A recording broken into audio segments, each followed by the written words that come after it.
દોસ્તો, વિશ્વનો સૌથી ભ્રષ્ટ માણસ, વિશ્વનો સૌથી અય્યાશ માણસ, અમેરિકાનો રાષ્ટ્રપતિ ડોનાલ્ડ ટ્રમ્પ, તેનું નામ એસ્ટીન ફાઇલમાં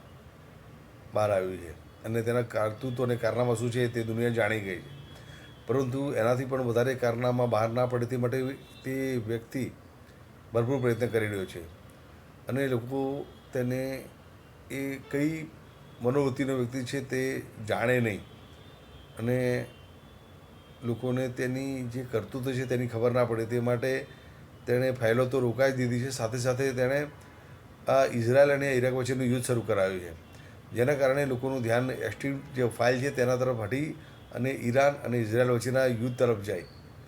દોસ્તો, પોતાના કારનામા છુપાવવા માટે આ વ્યક્તિએ આ મોટું કારનામું કર્યું છે. બીજું, આ કારનામાના કારણે ભવિષ્યમાં જે મધ્યમ વર્ગ અથવા ગરીબ વર્ગ છે તે લોકો બહુ જ મુશ્કેલીમાં મુકાવાના છે, કારણ કે અત્યારે ગેસ મળતો નથી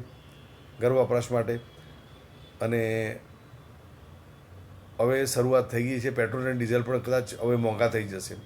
જેના કારણે મોંઘવારી વધશે અને બિચારા જે નિર્દોષ લોકો છે તે આમાં હોમાશે અને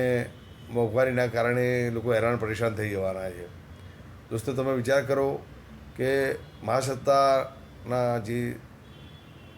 ઊંચામાં ઊંચા સ્થાન પર બેઠેલો વ્યક્તિ પોતાના કારનામા છુપાવવા માટે કેટલી હદે જઈ શકે છે, તમે જોઈ શકો છો.